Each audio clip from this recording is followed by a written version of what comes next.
Hello, everyone. My name is Jian Lin. I'm an assistant professor from the School of Journalism and Communication at the Chinese University of Hong Kong.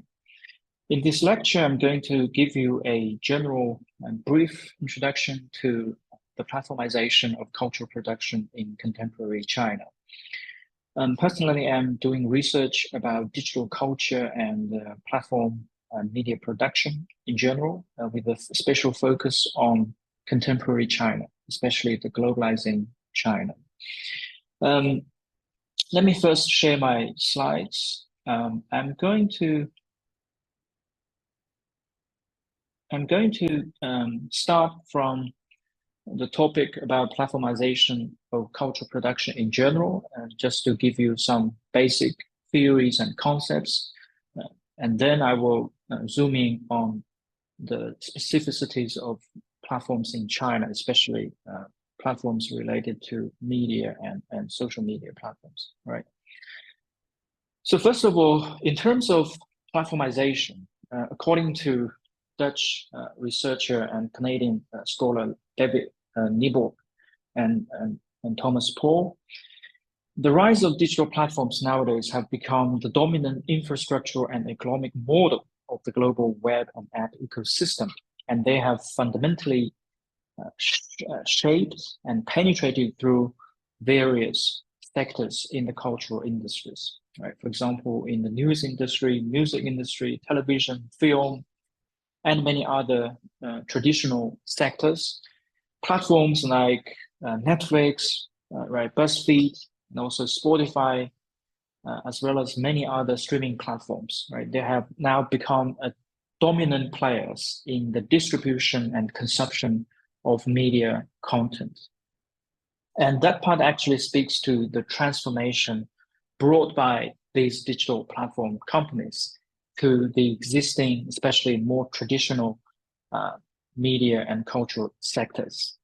At the same time, as I will show later, the rise of social media platforms, right, such as Facebook, Twitter, but also these video streaming platforms like YouTube and nowadays TikTok, they have also given rise to a new media industry, which some scholars would call social media entertainment.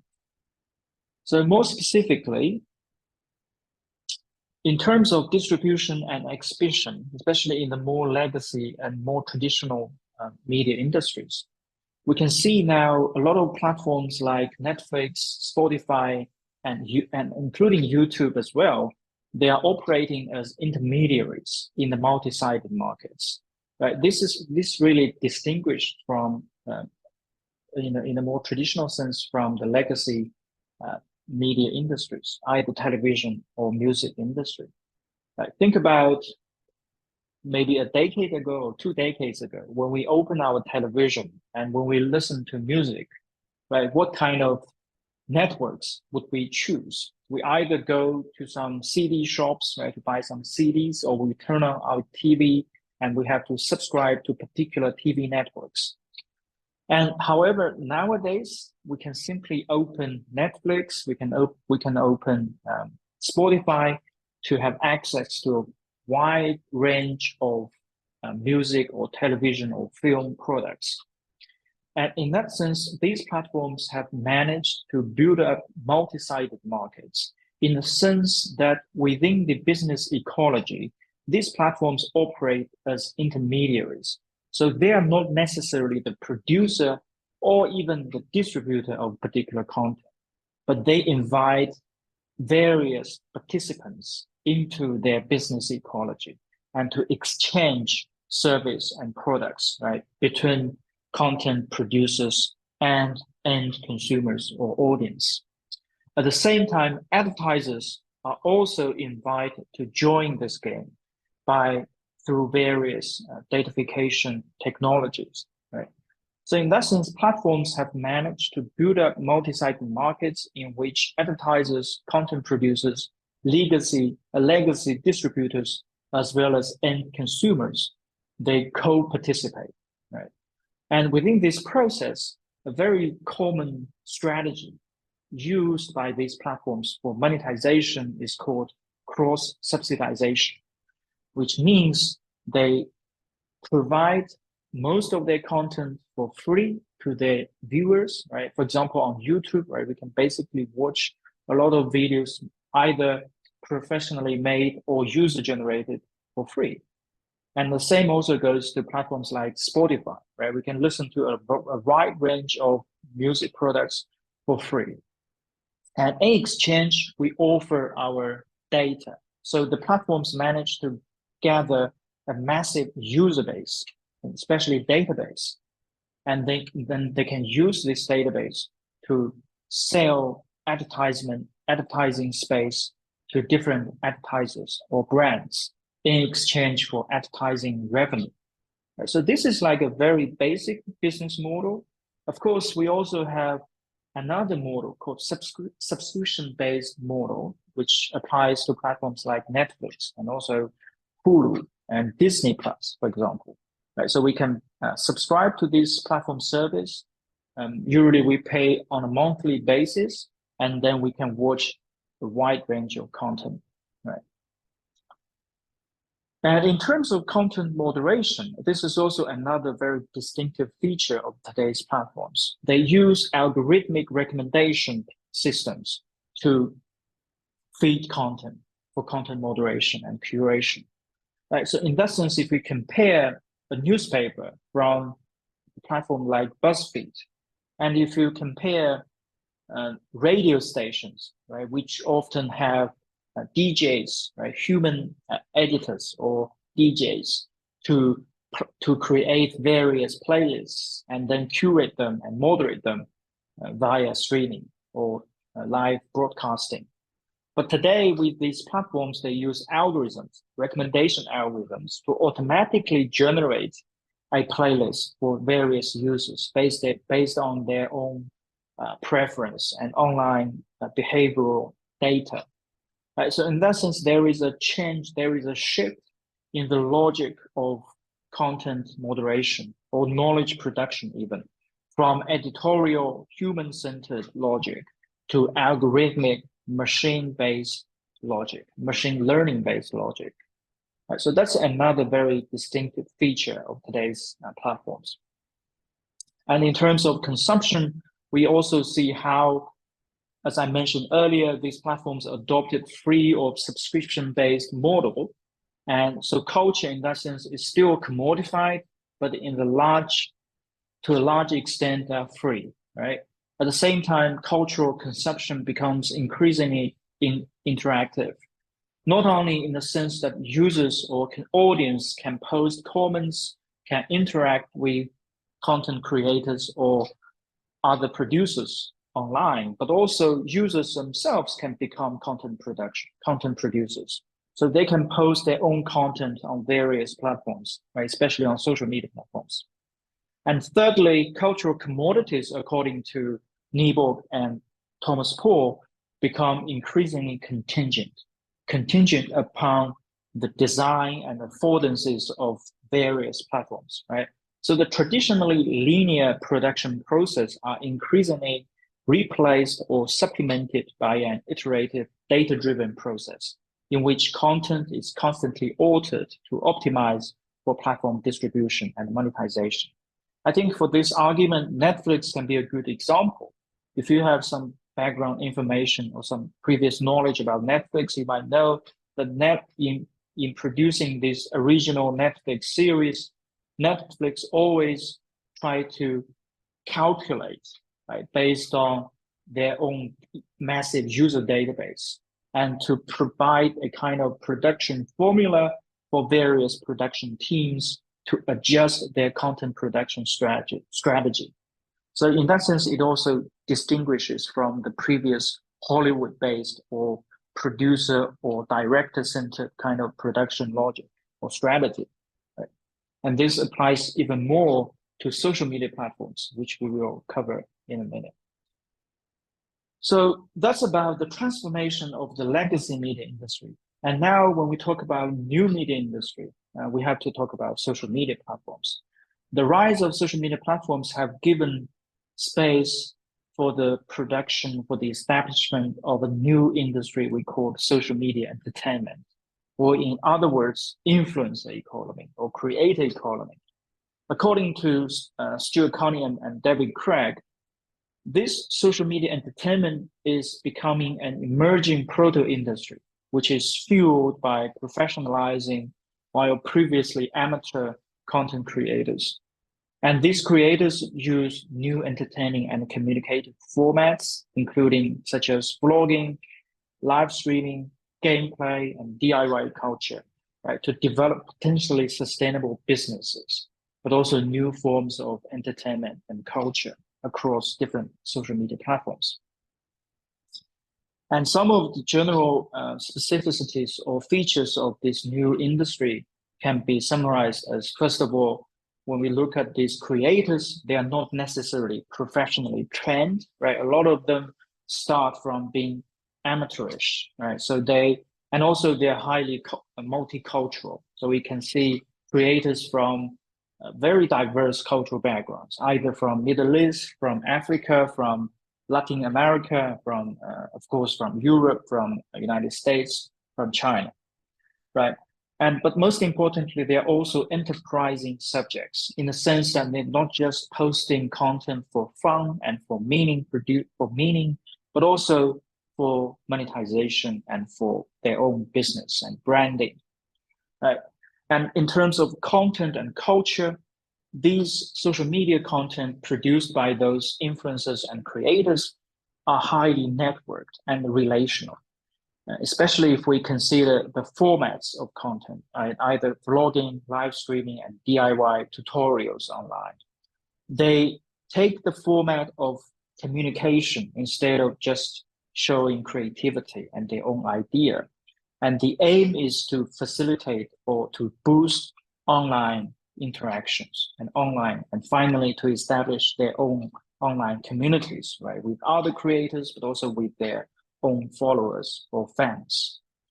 And thirdly, speaking of intellectual property, IP regulation, on social media platforms, IP regulation is much loose compared to the legacy media sectors. And also a lot of this content and also platforms are born to be nature, at least in theory, right? So imagine that you are a creator from Brazil, and when you establish your own channel on YouTube, you may get audience from literally everywhere, right? It could be from Portugal, from Europe, from United States, from Asia. So in that sense, content production and also consumption, as well as platform operation, becomes globally networked.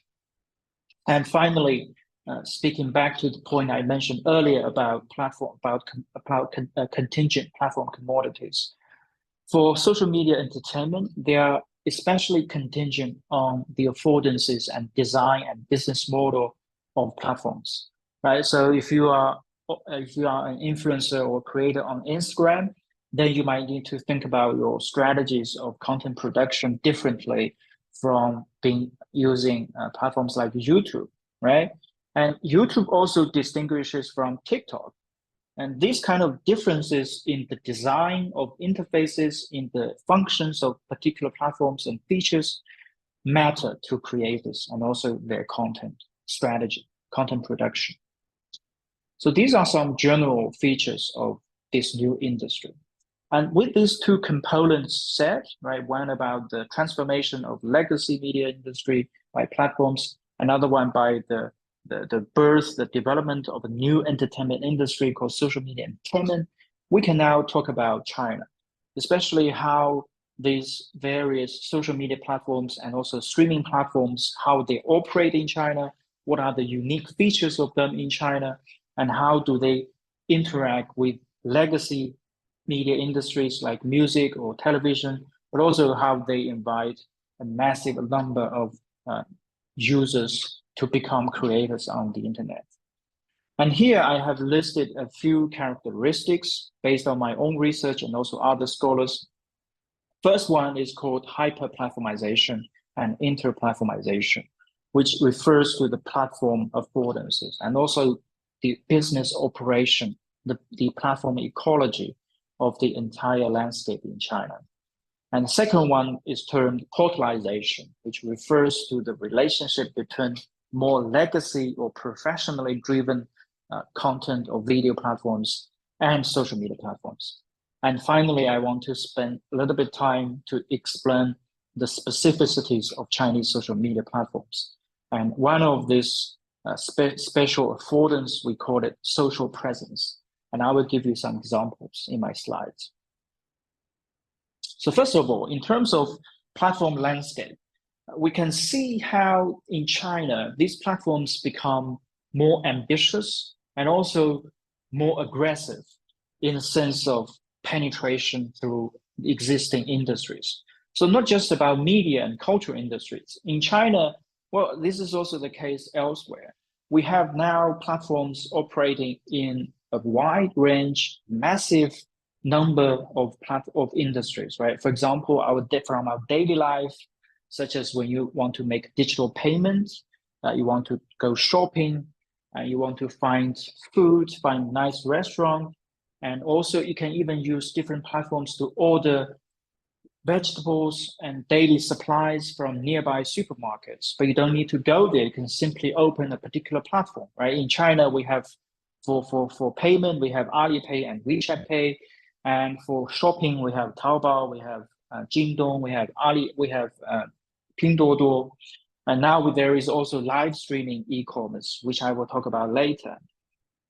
And also for like nearby kind of daily utilities, you can use Didi, you can use Meituan to order taxi, to order food, to buy supplies from nearby supermarkets, right? Convenience stores very easily.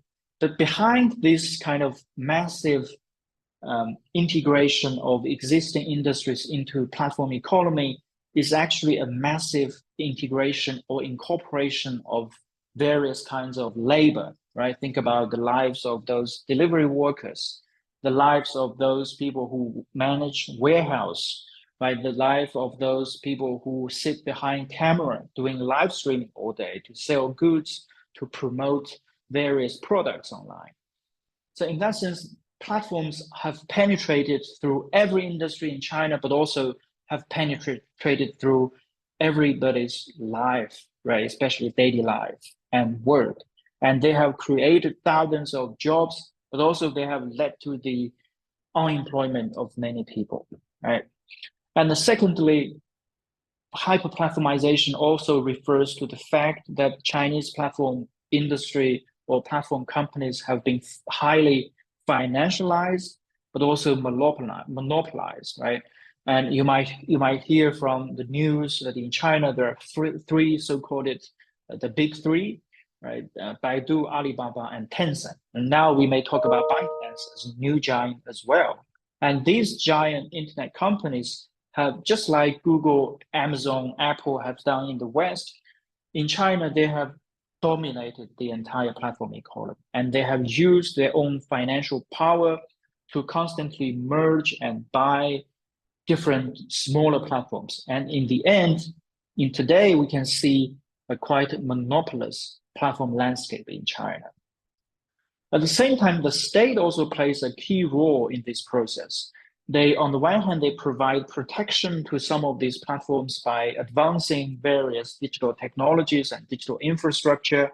So they encourage these platforms to advance this mobile internet infrastructure, online payment, as well as e-commerce, for example, delivery system, right? So the state encourages these platform companies to operate in China and to expand their market, not only in coastal, more developed eastern area, but also they encourage these platforms to operate in the countryside, in the western part of China, which are supposed to be more economically more impoverished, right? Less developed. And the second aspect of the Chinese platform ecology is about interplatformization, which speaks to the very interconnectedness of platforms in China. So a lot of these platforms, they compete against each other, right? For example, between WeChat and Alipay and Alibaba, right? These are two giant platforms or two giant internet companies in China. And they have a lot of competition within different industries, different sectors. But at the same time, across different platforms, they also have great collaboration, right? For example, on WeChat, I don't know if you have WeChat. If you are a Chinese audience, you may have WeChat on your phone, may use it every day. You may notice there is a particular design called WeChat mini programs, where you can find various like a mini version of those apps right out there. Like you can use Didi on WeChat, where within WeChat, and they instantly send you a mini program. You can use your own WeChat account to log into Didi, and without even switching to another app, right, within WeChat itself, you can already access to a large number of apps developed by other companies. And the same also goes to Alipay, right? So if you open Alipay, you will be able to access a large number of mini programs developed by other actually quite mainstream platform companies, right? Either for food, for delivery, for shopping, for entertainment, for social media functions. So in that sense, we see a convergence of social network with e-commerce and also user-generated features, right?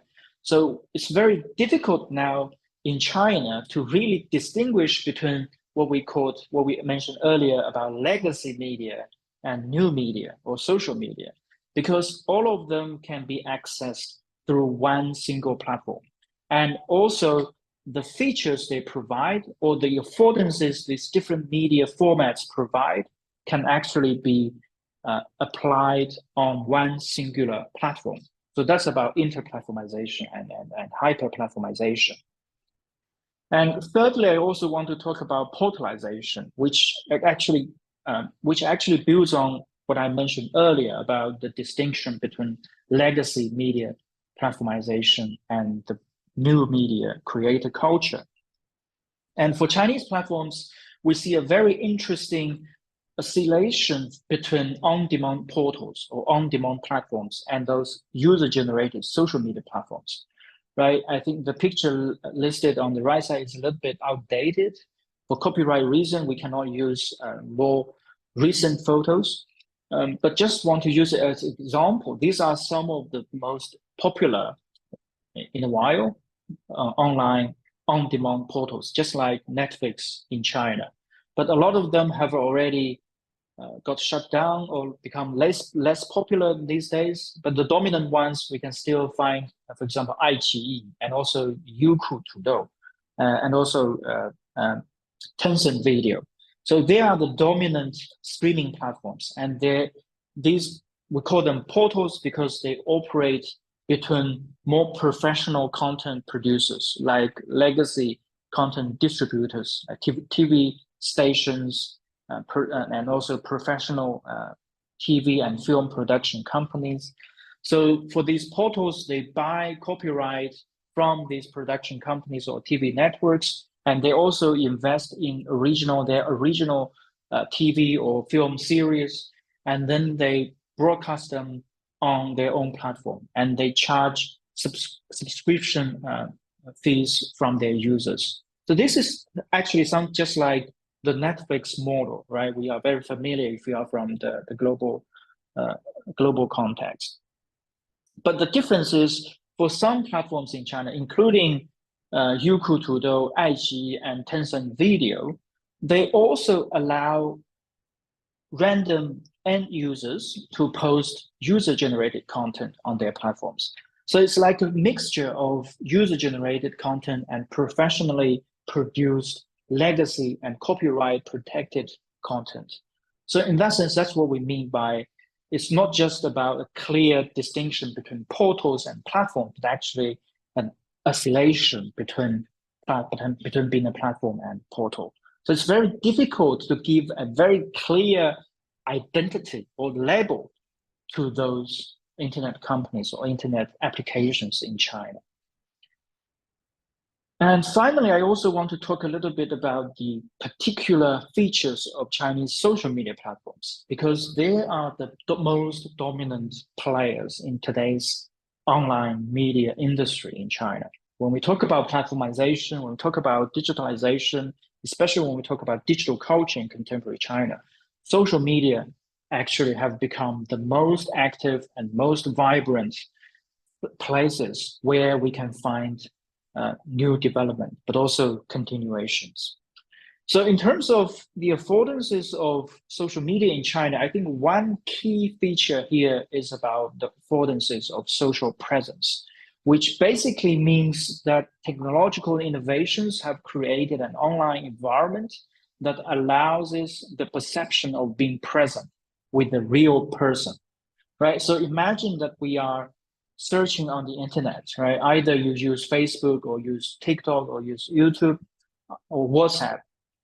And these platforms only partly give you a chance to communicate with your friends, with your followers in real time, right? But they only give, I mentioned partly, because they only give some part of the functions that you can do in real life. For example, we can use Zoom to have face-to-face kind of virtual meetings, right? And we can use WhatsApp to send text messages. And sometimes we can also use it to make phone calls, of course, also video calls. But still, these communicative formats are limited, right? So in that sense, for Chinese social media platforms, especially because of the very large market and also the very competitive market, they want to think of new ways to encourage interaction and not only to imitate or simulate our real life communication, but they also want to add something more to our daily communication. So in that sense, they have developed some new communicative formats, which become very interestingly, amazingly kind of popular in China. If you compare Chinese platforms to the Western platforms, like Silicon-based ones, right? For example, social commentary. I will give you some examples later. What does it mean? It actually means when you are watching a film, you will see some bullet comments popping up on your screen. And these comments are posted, of course, by others who are watching the video, right? Maybe at different times, but their comments, their live comments will appear and float on your screen and then one by one. So you can watch the content together with these comments in real life, in real time. And also social streaming, which refers to live streaming. So we can use these social media platforms to live stream. So for example, when I'm lecturing now, it's actually recorded. But if I want to do live streaming, I can actually open a channel on TikTok, on Douyin, the Chinese version of TikTok, or on WeChat, on any of those social media platforms. And then if I get the permission to live stream it, then I can actually teach this course to thousands or even millions of audience while using this platform, right? So that's about live streaming. And also we have social video, which is about short video, right? On TikTok, I think that's something you might be more familiar with, on Douyin in China as well. We have these thousands, millions, or even billions of short videos posted on these platforms. And they are very short, very sensational in the sense that we can easily get affected and easily get attracted by these videos.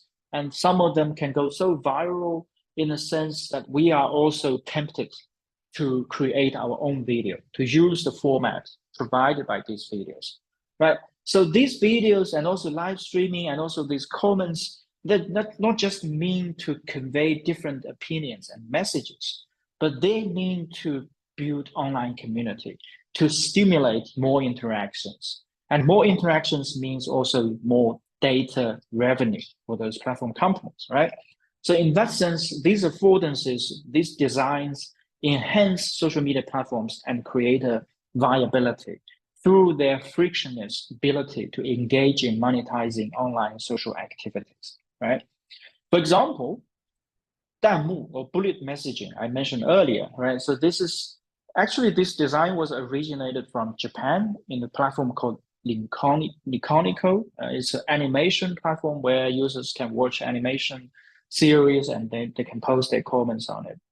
And however, Chinese platforms really borrow it from Japan, but then make it more more immersive in the online environment, but also make it more popular and also more commercially kind of utilized in their own platform ecology.